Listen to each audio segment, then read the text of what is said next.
June 2010. I landed for the first time in Rome, Italy. I wasn't there to sightsee. I was there to solve world hunger. That's right. I was a 25-year-old PhD student, armed with a prototype tool developed back at my university, and I was going to help the World Food Program fix hunger.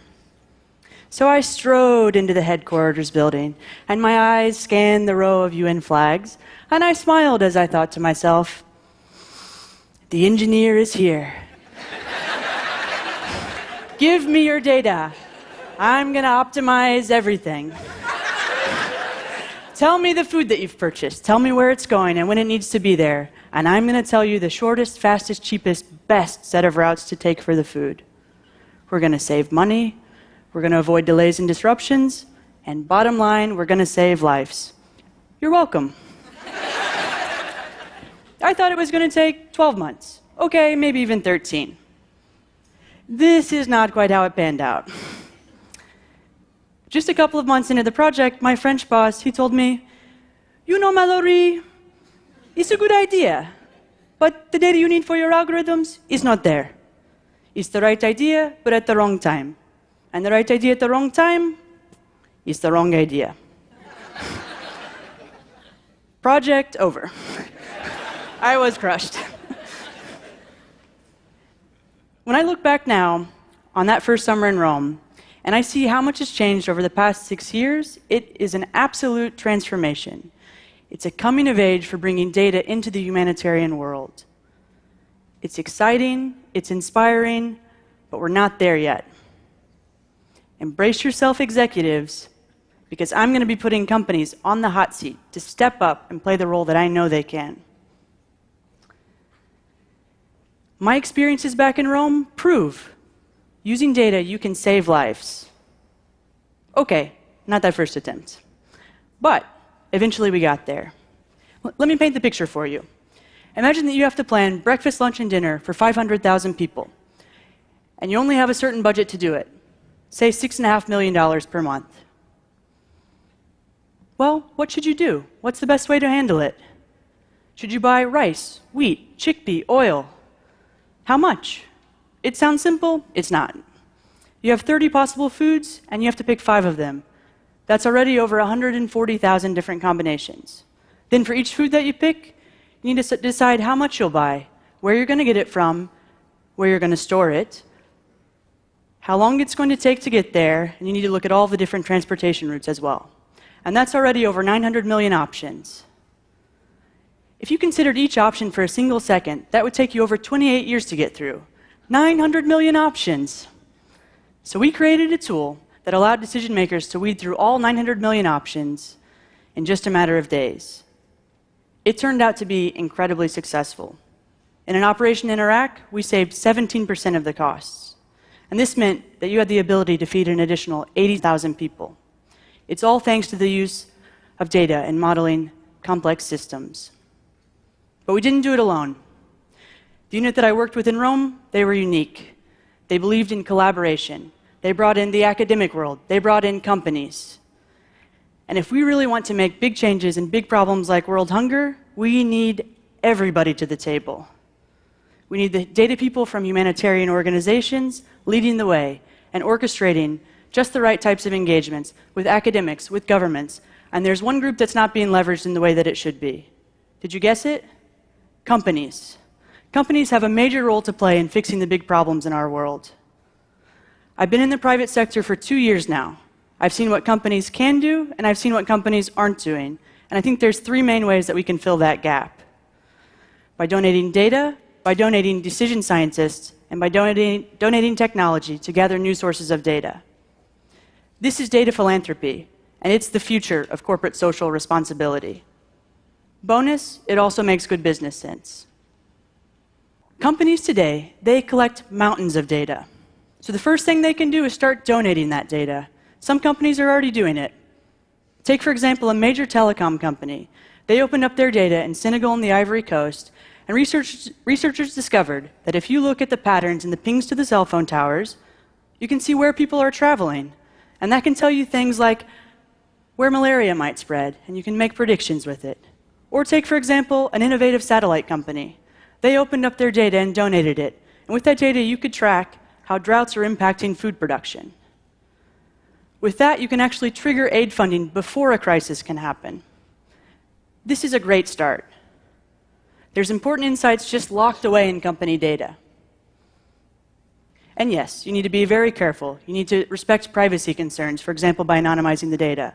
But even if the floodgates opened up, and even if all companies donated their data to academics, to NGOs, to humanitarian organizations, it wouldn't be enough to harness that full impact of data for humanitarian goals.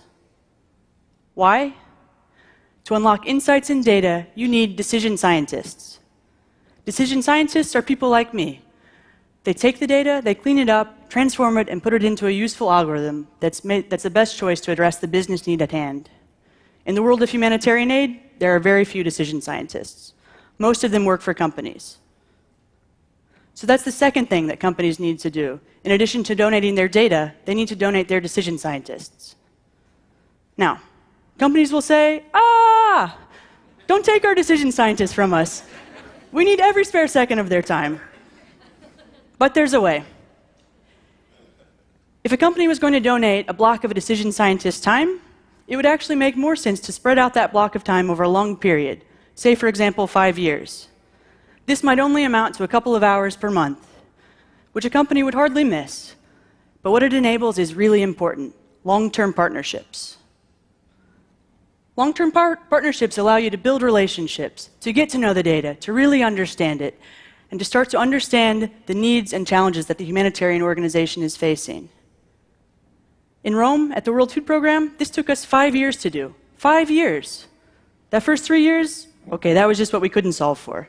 Then it was 2 years after that of refining and implementing the tool, like in the operations in Iraq and other countries.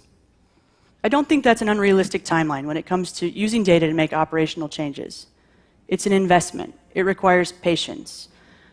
But the types of results that can be produced are undeniable. In our case, it was the ability to feed tens of thousands more people.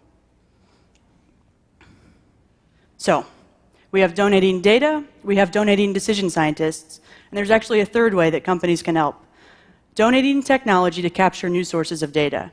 You see, there's a lot of things we just don't have data on.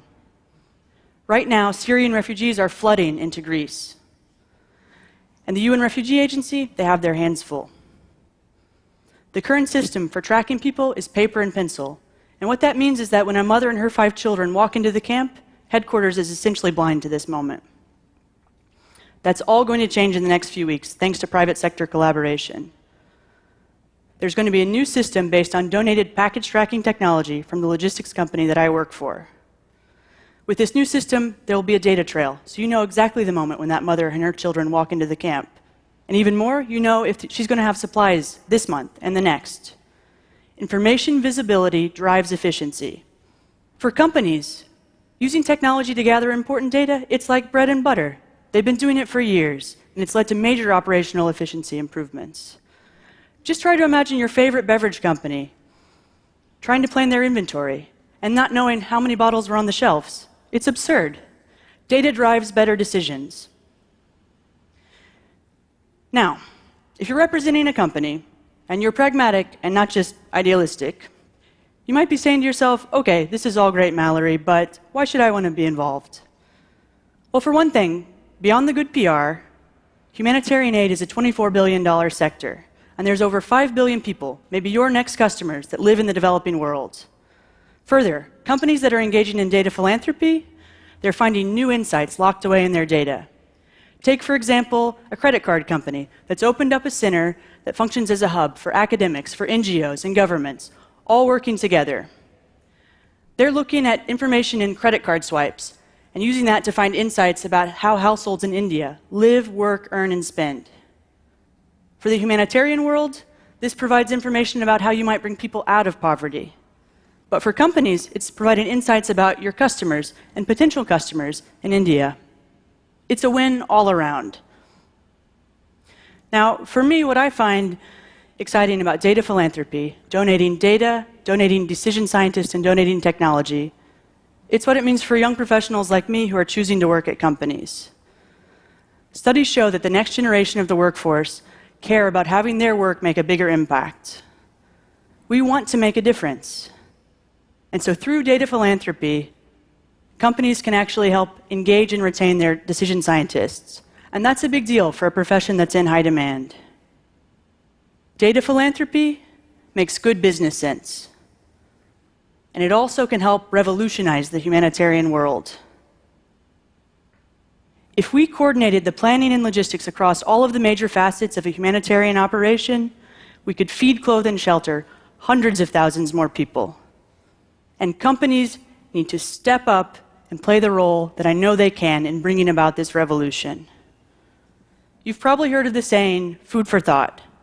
Well, this is literally thought for food.